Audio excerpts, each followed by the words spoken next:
Whoa! Absolutely not. He said if you talk to me again, I'm going to shoot you. You're pointing a deadly weapon at other officers. This is for any of the cops that are watching this. Do not do this. There's tactical and legal issues here. I'm interested. But maybe their law works differently.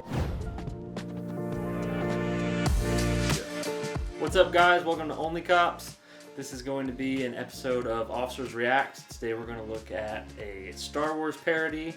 I think it's going to be pretty hilarious. Come ride two-man with us. Heck yes. And leave us some comments of what we should watch next. Due to the humorous nature of this program.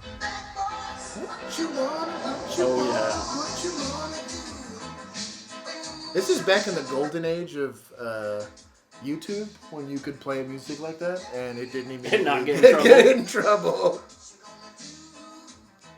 You like how he's guiding him with his rifle? Yes, that's it. Immediately like, so this should be he's just hitting him. Stand back. You cannot record. If I was those guys, I would have run already. Oh, 100%. It'd have been the laziest foot chase of all time. It's like a flat plane with nowhere to hide. See, he's running. Yeah. He knows what's up. Oh my God.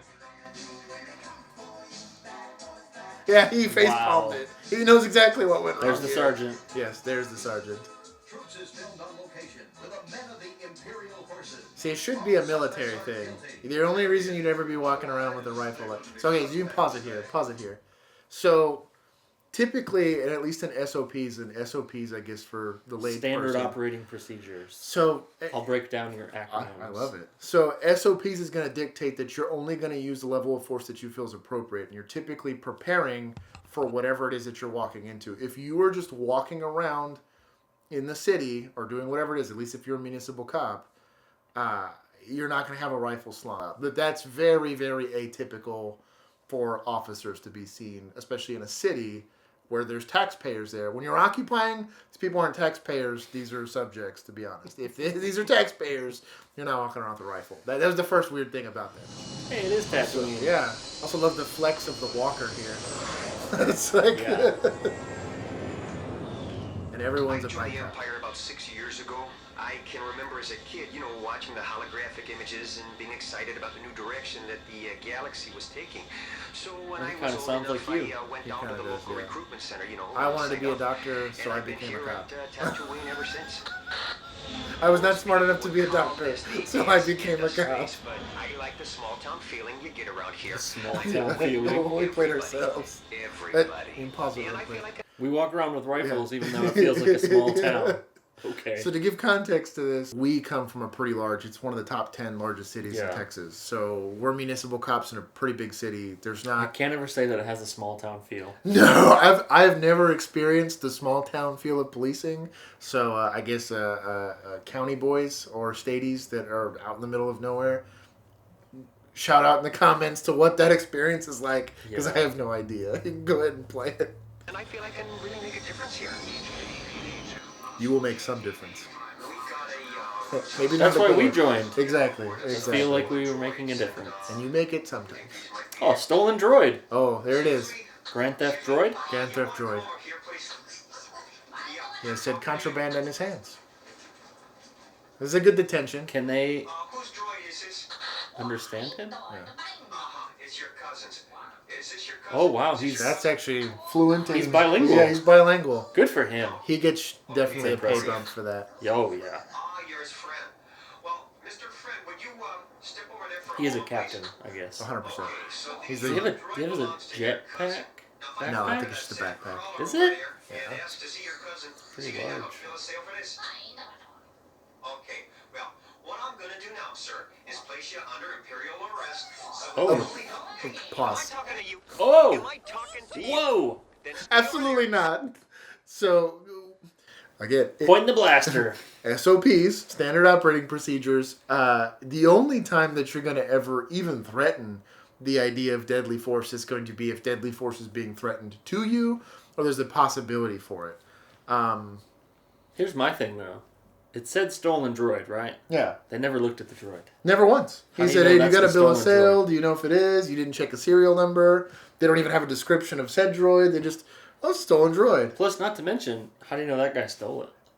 110%, At this point, he could just be in possession of stolen property. So part of this, a lot of times, and I don't know how other states work, but in Texas, if something can be registered to you and you're in possession of that thing that could be registered to someone else, if it's stolen or the serial number stolen, the easiest example I can give is a car, mere possession of it would be a penal code offense. You would be in possession of a stolen firearm or in possession of a stolen car. In that case, it doesn't matter how you attained it. Strictly being in possession, they have to still prove on the back end whether it's knowingly and intentionally. But if it's just like a stolen phone, like could have found it. You're seizing the phone, not seizing the person, because getting the property back's the main thing. And that didn't look like a cool droid. No. Getting back to the way bigger problem is the clear threat of deadly force here. You have to articulate every single use of force, whether it's actually grabbing someone, whether it's pushing somebody out of the way. They haven't put hands on it all yet. No, not at all. Just went straight to the blaster. He goes straight to the blaster, and this is clearly actors trying to give some level of officer presence, and the only way they know how to do it is pointing a blaster. That big, quick way to get fired, or at least should be a big, quick way to get you fired. And again, I don't know exactly how he'd articulate deadly force here. So how everyone else isn't yelling at him like, "Whoa, put that up! I don't want to be here." He's the captain, dude. And if the captain does it, I guess you're just like, "I guess I'm quitting. I gotta leave." You go ahead and play the clip. Am I talking to you? Then stay over there. Pause. So if you feel that there's a big enough threat that you have to point a blaster at somebody, but you got two of your fellow officers chilling there with even bigger blasters standing right next to him, there's two things wrong with this. One, clearly only you see a deadly threat and you're not notifying somebody. And you're pointing a deadly weapon at other officers. Either you need to have these other two officers get their helmets out of their butts and get them to move away from said subject that's allegedly a deadly threat. How about you just detain that subject since there's 100%. Two of them and one of this little guy. Yeah. So, there's tactical and let's legal. See how this progresses. There's tactical and legal issues here. I'm interested. But maybe their law works differently. Shut your mouth. Now, if you move again, I'm gonna shoot you. Okay. At least he told him. Yeah, he's no longer a deadly threat now, apparently. You don't see me out here stealing Imperial droids now, do you? Oh, that's why. That's why. Imperial droid. Oh, okay. This is why you detain people. This is... Oh, there it is. Okay, there it is. Oh, wow. Headshot? Wow. He's still running now. No one's detained. He missed the first shot. Pause. Get some better weapons training, my guy. So, outside of the egregious portion of it, A, you Jeez. should not miss somebody at that distance. But B... he even shouldered his little blaster.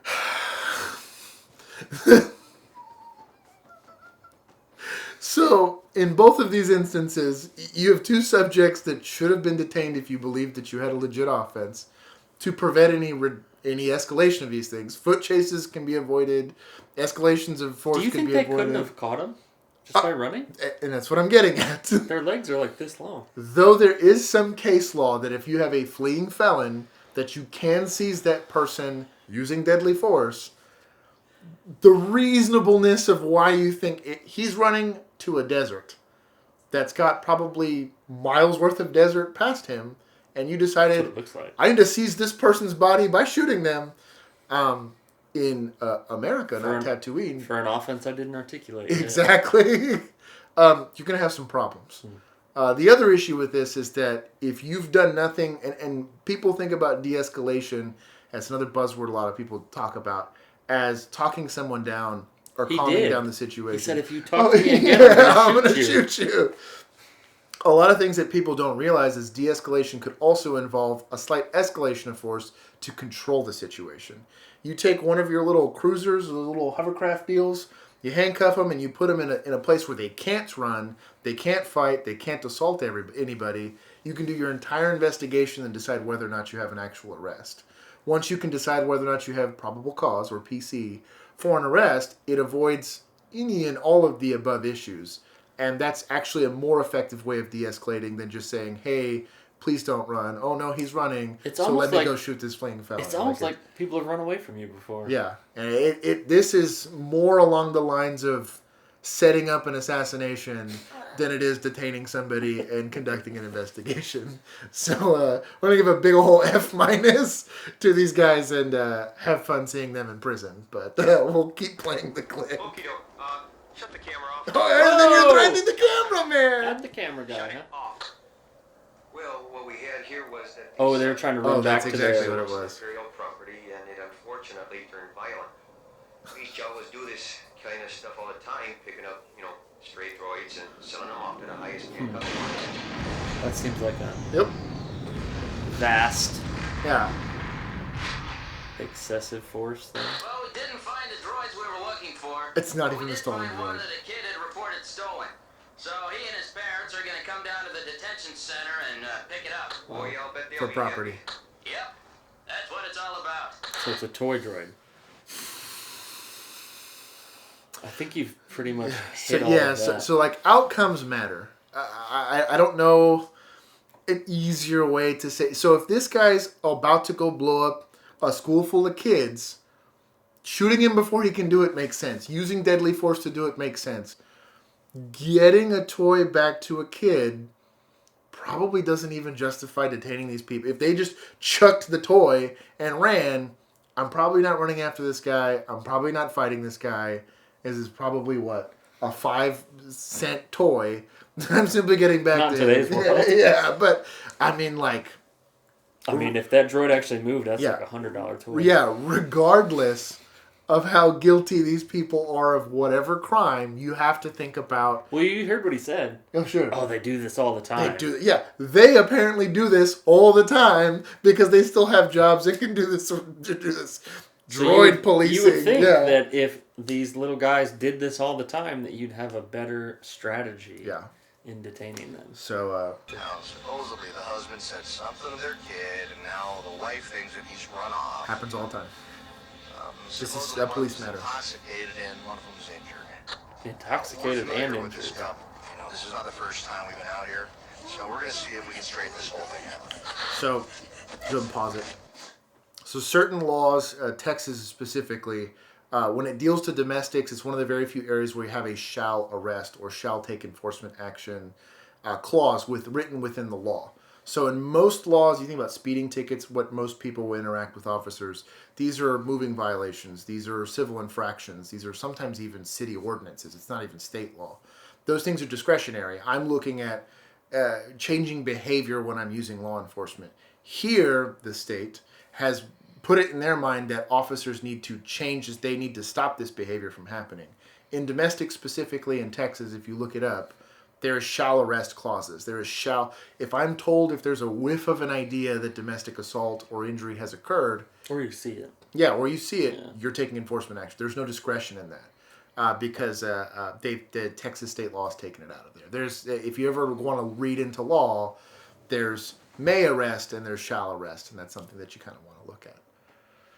Which is another reason not to call the police to scare your significant other. Yeah. If you the police should not be a tool for fixing your problems. The police should be there to fight crime. If you call because you guys shoved each other and were angry at each other but aren't really wanting anyone to go to jail, when you call us and tell us he shoved you and tell you it offended you, they're going to jail and they're probably going to come back more mad. But or you have to bail them out. Yeah, that too. So keep playing. All right, well, what's the problem? I've had it. I've had it with him. He keeps lying to Luke and me, and now Luke's run off and hasn't come back. That's ridiculous. This is in the Oh, universe. no, This this is is in the in universe, yeah. I'm talking to your wife, all right? No, this is his uncle and aunt. Yeah. Now, Baru, just calm down. So go ahead and pause it real quick. Okay? So if you're going to conduct an investigation, this is for any of the cops that are watching this, do not do this. You do not need to have clearly combative arguments happening simultaneously within the same space. Typically, we're going to separate the parties so that they can't scream at each other while you're trying to interview them to figure out what the truth is. So, don't do that. Well, I mean, they are in a desert. Yeah, It's I not mean, like- it's not like they have separate yeah, rooms but they to go could, They to. could have taken a couple of steps. Yeah, at least it's a little windy. You and I both Yeah, know that 100%. No, they I get still it. yell. Yeah, and but just as scream. a de-escalation tactic, ding. go ahead and try to separate parties, especially if they're already being verbally combative. I want to just take a poll, and you can answer in the comments. Has a crime occurred yet? No. I'm going to ruin it for you and say no. You didn't even give them 10 seconds. Yeah.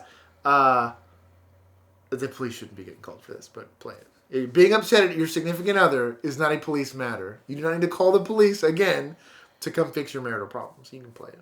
Now look, do you see his ear? How it's cut like that? Now, it didn't get that way by itself. Did it? Oh, there's bodily injury. Going to jail. You did that, didn't you? Yes, you did.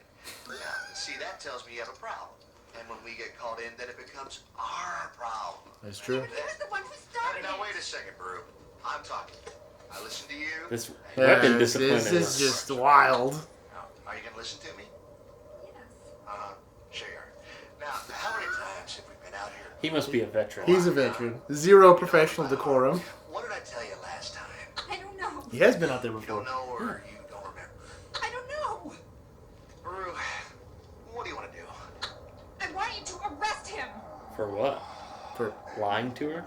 hitting him? I can't arrest him. He hasn't done anything. If there's anybody I should be Craziness. arresting, it should be you for assault. Craziness. Crazy. True. And in Texas, you would be good. There is no discretion. And arresting him or not to him. And you can stay here or we can take you to an imperial shelter. What do you want to do? Do you want us to take you somewhere tonight?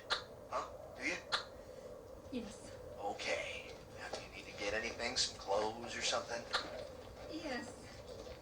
You'll find Luke, won't you? Yeah. Oh, it's a domestic and a missing Yeah. person. Okay.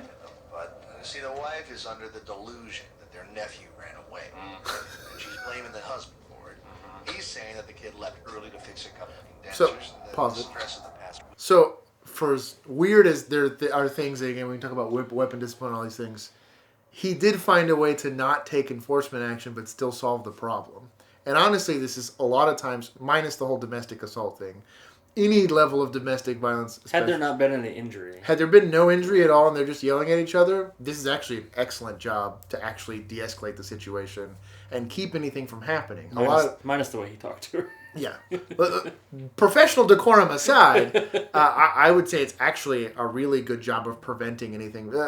If you can prevent your intervention and prevent something from happening in the future, you've done it. I mean, I can't know that. There's not much more you can do in law enforcement than that. Plus, they know they're not going to go back out there. Exactly. I have remove her from literally. that situation. I think there's every single cop that's ever been a cop for more than 5 seconds has said the conversation, can I trust that nothing's going to happen if I leave? They won't have an offense, but they'll ask that question, and 9 times out of 10, that's a big fat no. They might tell you yes. 9.8 times. Yeah, that's a big no. But he managed to separate the parties and keep things from escalating. And then they should be reporting this missing person. They should, honestly, if they believe it's a delusion, there's a whole mental health aspect to this that, honestly, law enforcement's the biggest providers of getting people into the mental health field. That's a whole other video. But for the first time, these troopers haven't disappointed in actually doing something law enforcement related. So you can keep playing the clip. Past week, it's just, got me. So we're just going to separate for the night because we have to come out here again. Tell me something I don't know. I love it. So I love it. ready to shoot them both. Oh my God! She's been under a lot of stress lately. We lost a couple of our hired hands and, I don't know, just got carried away a little bit. I know. But right now, I think the best thing for both of you is to get some distance from each other for a couple I've had of this days. Smart man. conversation. I've had this conversation so many times. Well, this is probably the best thing for her right now. You know what I mean? Just leave it alone. Let it be. Fine. Yeah. You should really have someone look at that ear. I'll be fine. Okay. Are they really? Wow. Uh-oh. Wow. Thermal What's that? Oh, wow. And just like that, it changes. Now, you can pause it here. I will say that. I can't tell you how many times I've had a noise complaint turn into an aggravated assault call. I can't tell you how many times. There's a lot of conversation about not having law enforcement answer certain calls, and I'm 110% for that because there's a lot of calls that are a big waste of law enforcement time. However, when you're dealing with an unknown element for anything, I always tell people, do you want to intervene in XYZ situation? I always tell them, no, call the police. for anything, because you don't know what you're looking at. The more unknown variables you're dealing with, the more quickly that situation can change from something that's annoying and trivial to deadly, which is what that situation turned into. Well, she should have never been left alone to go get some clothes. If you believe that you have a subject that's having delusions and obviously in the type of manic or depressive state and is constantly being agitated and is already assaulting other people, probably don't let that person walk to the kitchen and go buy the knife block. Probably don't let that person go and get in a car and try to drive. Probably don't let that person go buy the gun safe. That is a law enforcement responsibility. There's a lot of tactics that can be used as far as saying, no, I'll help you get your stuff. Or you have an officer actually escort that person to do that. Again, part of that, obviously you want to de-escalate the situation and not overstep on their civil liberties, but you do have a responsibility of keeping the peace. And part of that is protecting people from themselves. That is a perfect example of when you just say, oh yeah, sure, go do your thing. And because they didn't take enforcement action on the assault, or did anything to provide services for someone clearly having some sort of mental breakdown, it escalated, and then you're stuck holding the bag. I want to see how they explain it. Yeah, I'd be curious. Things got a bit nasty here. I mean, it's unfortunate, but it was almost expected with these people. But, you know, I mean, the farmers out here are having a bad season. Temperatures are high, and it's just bad for everyone. The important thing now is that we find their nephew, Duke, and make sure he's okay. Yeah, Duke. I'm sure Duke's fine. Duke's doing great. Stolen droids or something? Yep. I do like that they have like an in-universe explanation for why. I do like that. I think that's it. Wow. Oh my god. All right. So to kind of sum up, I guess my analysis on this stuff is, like I said, clearly this is really more of a military setting. This is an occupying force having to police a group of people. Most of these people, given what they showed, really didn't have any rights. They didn't have civil liberties that they had to respect. They were just there trying to act as peacekeepers. Peace-ish. In a law enforcement setting, from where I come from, none of them have any business being law enforcement officers, whether it's acting professionally, whether it's, again, using any level of tactics or common sense when handling people that clearly, require some level of intervention. And a good part of this is, again, you can, by introducing police into a non-law enforcement situation, create a force situation. You create an escalation of things. The biggest thing I always hear all the time is, well, I don't want the police coming out to my house. Our presence alone is an escalation. Our presence alone does create a level of excitement that can, unfortunately, in a lot of situations, turn poorly for people. So it's the first use of force. Yeah, we show up. Yeah, it's literally, they will teach you this in academy, that officer presence by itself is a beginning of you using force on people. So I guess we do an outro. All right, guys, I appreciate you joining us for our Officers React episode. As you can see, there was some definite talking points in this clip, but we appreciate you guys riding with us today. Leave us some comments. Tell us what you want to see next. If you have any ideas of clips that would be good or funny, go ahead and send them to us. Until next time, guys.